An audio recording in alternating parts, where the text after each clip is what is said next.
ताहिर बिन हमदान ने तेलंगाना राज्य उर्दू अकादमी के अध्यक्ष के रूप में मंगलवार को कार्यभार संभाला है। नामपल्ली हज भवन में हुए इस कार्यक्रम में ताहिर को वक्फ बोर्ड, अल्पसंख्यक निगम चेयरमैन और कई कांग्रेस नेताओं ने सम्मानित किया। इस दौरान नए अध्यक्ष ताहिर बिन ने कहा कि वह इन जिम्मेदारियों को प्रभावी ढंग से निभाएंगे जो मुख्यमंत्री रेवंत रेड्डी और केंद्र में कांग्रेस पार्टी के नेताओं ने उन्हें सौंपी है। ताहिर बिन हमदान ने कहा कि राज्य में उर्दू को प्राथमिकता देने की मुख्यमंत्री की इच्छा के अनुरूप वो उर्दू का विकास करेंगे। साथ ही कहा कि मुख्यमंत्री रेवंत रेड्डी की कांग्रेस सरकार द्वारा ली गई 6 गारंटियों के कार्यान्वयन के लिए कड़ी मेहनत कर रहे हैं और उन्हें लोगों का समर्थन मिल रहा है। उन्होंने साफ किया है कि 40 साल पहले पत्रकार के तौर पर काम करने के बाद वह इस मुकाम पर पहुंचे हैं। तेलंगाना रियासत उर्दू अकादमी के चेयरमैन के लिए पर आज चार्ज लेने के बाद मेरे साथ वक्फ बोर्ड के चेयरमैन जनाब रहमतुल्लाह साहब, माइनॉरिटी फाइनेंस कमीशन के चेयरमैन हमारे भाई जैद कोतवाल साहब, हमारा जिला कांग्रेस के सदर मोहन रेड्डी साहब और हमारे बोर्ड के डायरेक्टर लियाकत साहब, उन सबको मेरी तरफ से सलाम और इलेक्ट्रॉनिक प्रिंट मीडिया को भी मेरी तरफ से अस्सलाम वालेकुम।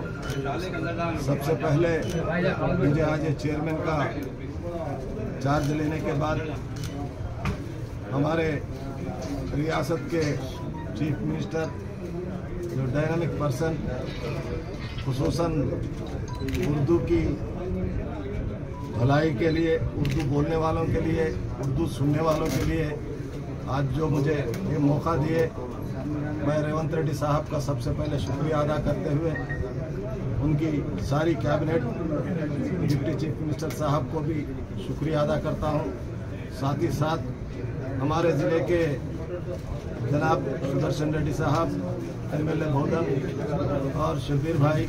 तेलंगाना के मुख्यमंत्री रेवंत रेड्डी के लिए जल्द ही एक मंदिर बनने जा रहा है। इस हद तक तेलंगाना रेड्डी फैंस एसोसिएशन ने इस संदर्भ में महत्वपूर्ण घोषणा की है। तेलंगाना रेड्डी संघ के अध्यक्ष मेडी संतोष ने घोषणा की है कि मंदिर नलगोंडा जिले के चिट्याला मंडल के वनीपाकलू में बनाया जाएगा और 19 मार्च को भूमि पूजा की जाएगी। यह कार्यक्रम चामला किरण कुमार रेड्डी के नेतृत्व में पूजा कार्यक्रम आयोजित किया जाएगा। संतोष ने कहा कि सीएम रेवंत रेड्डी अदृश्य भगवान नहीं बल्कि दिखने वाले भगवान हैं और इसलिए वे उनके लिए एक मंदिर बनाने जा रहे हैं, क्योंकि रेवंत रेड्डी भगवान की तरह उनकी इच्छाओं को पूरा कर रहे हैं। लोगों के कल्याण की देखभाल करने वाले रेवंत रेड्डी तेलंगाना के भगवान है और ऐसे महान व्यक्ति के लिए मंदिर बनाना उनका सौभाग्य है। भूमि पूजन कार्यक्रम के लिए कांग्रेस कार्यकर्ताओं में बड़ी सभा में भाग लेकर सफल बनाने का आह्वान किया। गौरतलब है कि इससे पहले फिल्मी सितारों को भगवान मानने वाले प्रशंसक हाल ही में राजनेताओं को भगवान की तरह पूजने लगे। प्रशंसक पहले से ही प्रधानमंत्री नरेंद्र मोदी, एआईसीसी नेता सोनिया गांधी, पूर्व सीएम केसीआर और दिवंगत मुख्यमंत्रियों वाईएस राजशेखर रेड्डी और दिवंगत सीएम एनटीआर के लिए मंदिर बनाए और वहां पर पूजा कर रहे हैं। अब रेड्डी समुदाय की घोषणा की है कि वे रेवंत रेड्डी के लिए एक मंदिर बनाएंगे। यह तेलंगाना में एक गर्म विषय बन गया है। सीएम पद संभालने के बाद रेवंत रेड्डी का क्रेज दिन ब दिन बढ़ता जा रहा है। कांग्रेस पार्टी को सत्ता में लाने और अपने ब्रांड का प्रशासन चलाने वाले रेवंत रेड्डी को हाल ही में देश भर के लोकप्रिय नेताओं की सूची में जगह मिली है। हाल ही में रेवंत रेड्डी को इंडियन एक्सप्रेस ने देश के 100 सबसे प्रभावशाली लोगों की सूची में जगह दी है। प्रधानमंत्री मोदी का 2 दिवसीय तेलंगाना दौरा खत्म हो गया है। संगारेड्डी से बेगमपेट हवाई अड्डे पहुंचे मोदी को राज्यपाल तमिलिसाई और सीएम रेवंत रेड्डी ने विदाई दी। प्रधानमंत्री बेगमपेट हवाई अड्डे से उड़ीसा के लिए रवाना हो गए। तेलंगाना की अपनी 2 दिवसीय यात्रा के तहत मोदी ने विभिन्न विकास कार्यों का शिलान्यास और उद्घाटन किया। मोदी ने आदिलाबाद का दौरा किया। प्रधानमंत्री ने 6000 करोड़ की कई परियोजनाओं का शुभारंभ किया। अंबारी से आदिलाबाद, आदिलाबाद से पिंपलकुटी रेलवे का विद्युतीकरण राष्ट्र को समर्पित किया। मंचिरारा जिले के रामागुंडम में एनटीपीसी की दूसरी थर्मल पावर यूनिट का वर्चुअल उद्घाटन किया गया। साथ ही मंगलवार को सुबह सिकंदराबाद, उज्जैन में मां महाकाली के दर्शन किए और विशेष पूजा की। वहां से प्रधानमंत्री संगारेड्डी के लिए रवाना हुए और पटानचेरू के पटेलगुड़ा पहुंचे और विभिन्न विकास कार्यों की शुरुआत की। 7000 करोड़ के विकास कार्य शुरू किए। मोदी ने वहां आयोजित सभा को संबोधित किया। इसके बाद प्रधानमंत्री मोदी संगारेड्डी से बेगमपेट एयरपोर्ट पहुंचे और वहां से उड़ीसा के लिए रवाना हो गए।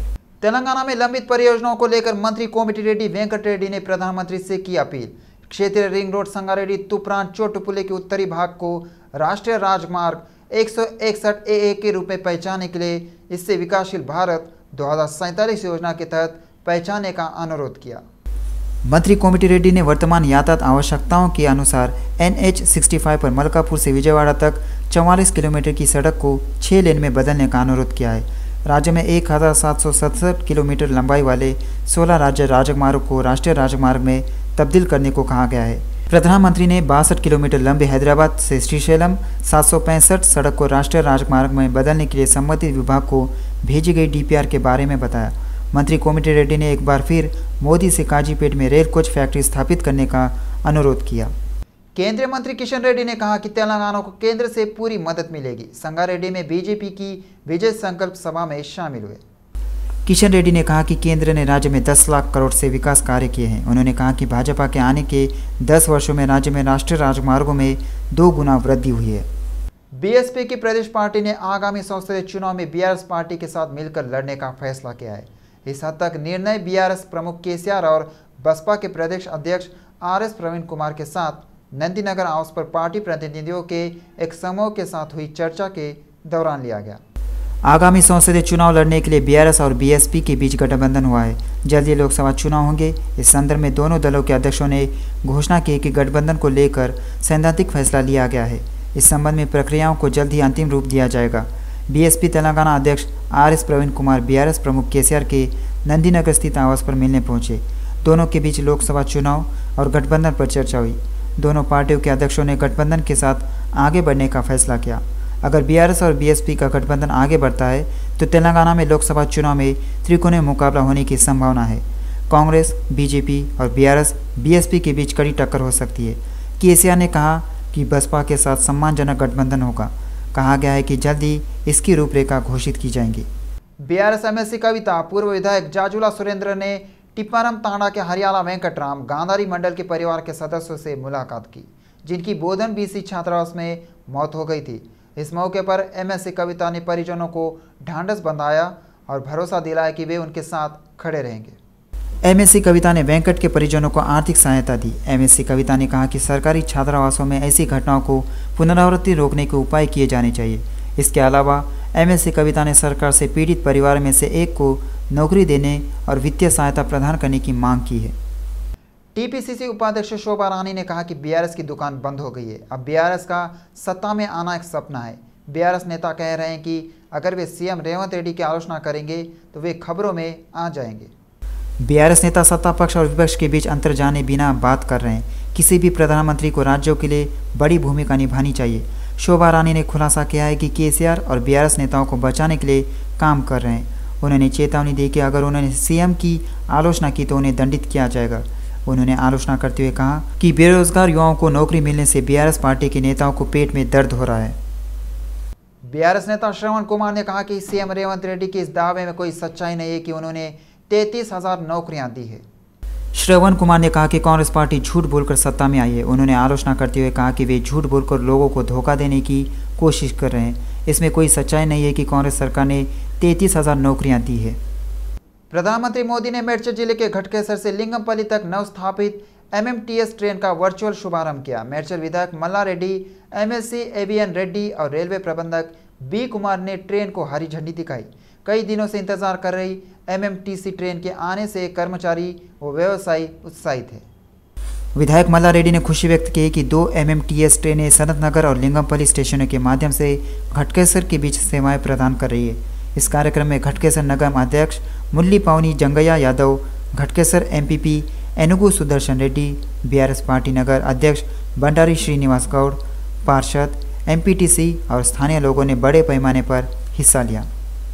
कांग्रेस कार्यकर्ताओं ने अपना गुस्सा जाहिर करते हुए कहा है कि वे इस बात पर सहमत होंगे कि BRS का कोई भी व्यक्ति कांग्रेस पार्टी में शामिल नहीं होना चाहिए। रंगारेड्डी जिले के शादनगर निर्वाचन क्षेत्र के कोत्तूर मंडल में BRS पार्टी के कुछ लोगों के कांग्रेस पार्टी में शामिल होने के लिए मंच तैयार किए गए। कांग्रेस पार्टी में शामिल होने के कार्यक्रम आयोजित करने की व्यवस्था की गई। कुछ कांग्रेस कार्यकर्ताओं ने यह कहते हुए झगड़ा शुरू कर दिया कि BRS नेताओं को कांग्रेस पार्टी में शामिल नहीं किया जाना चाहिए। एक कार्यकर्ता ने कहा कि वह पेट्रोल डालकर आग लगा देगा। इसके अलावा पार्टी सदस्यों के लिए लगाई गई कुर्सियां भी तोड़ दी गई। अचानक हुए इस घटनाक्रम से पार्टी के नेता हैरान रह गए। पार्टी को मजबूत किया जा रहा है। तो वे असमंजस में है कि इसमें कौन रुकावट डाल रहा है। अब लड़ाई इस बात की है कि मंडल के अन्य हिस्सों से आए नेताओं को पार्टी में न लिया जाए। पूर्व विधायक प्रताप रेड्डी ने घटनास्थल पर आंदोलनकारियों को समझाने की कोशिश की। पश्चिम बंगाल राज्य में संदेश खाली घटना के विरोध में अखिल भारतीय विद्यार्थी परिषद उस्मानिया यूनिवर्सिटी चैप्टर ने एनसीसी गेट पर टीएमसी नेताओं का पुतला दहन किया।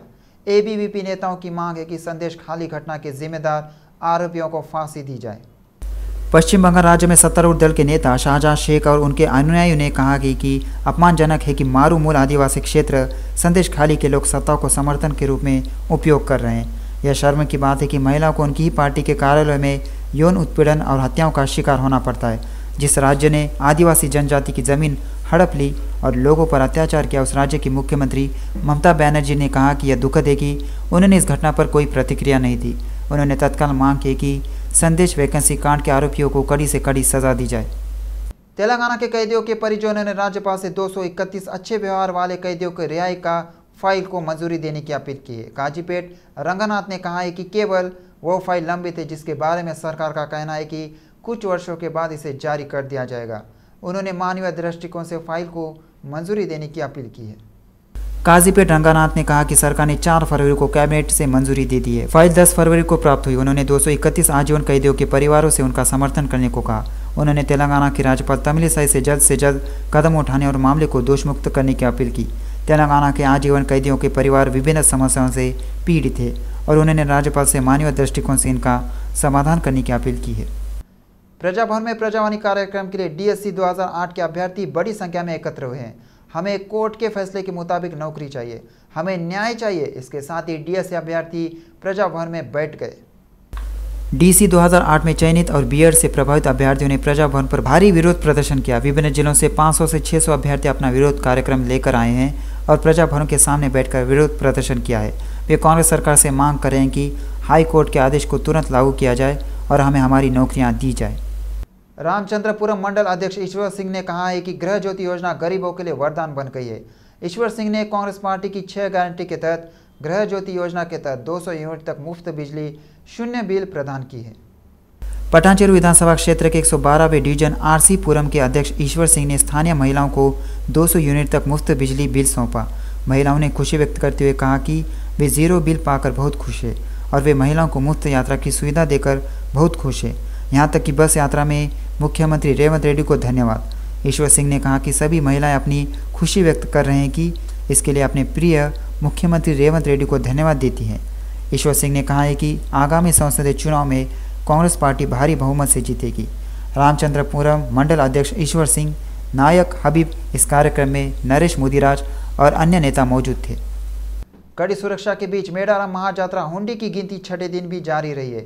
21 से 24 फरवरी तक आयोजित मेडारम महायात्रा के दौरान धर्मस्व विभाग के मंदिर परिसर में 540 हुंडियों की व्यवस्था की गई थी।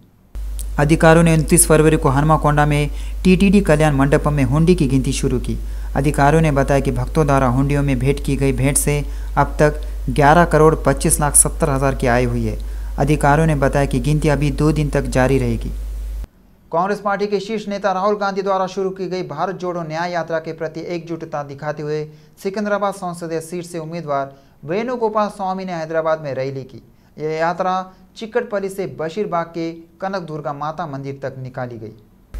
वेणुगोपाल स्वामी ने विश्वास जताया कि आगामी संसदीय चुनाव में कांग्रेस पार्टी केंद्र की सत्ता में आएगी। उन्होंने आरोप लगाया है कि बीजेपी राम के नाम को रोककर फायदा उठाने की कोशिश कर रही है। वेणुगोपाल स्वामी ने खुलासा किया है कि सिकंदराबाद के लोग जाति और धर्म की परवाह किए बिना समानता और भाईचारे के साथ रहेंगे। उन्होंने कहा कि आगामी संसदीय चुनाव के मंच के रूप में भाजपा सरकार को जनता के सामने उजागर किया जाएगा। यह तय है कि कांग्रेस के नेतृत्व वाला भारतीय गठबंधन 304 सीटों के साथ सत्ता में आएगा। राहुल गांधी प्रधानमंत्री होंगे। महत्वाकांक्षी उम्मीदवार वेणुगोपाल स्वामी ने कहा कि अगर मौका मिला तो वह सिकंदराबाद संसदीय सीट से चुनाव लड़ेंगे।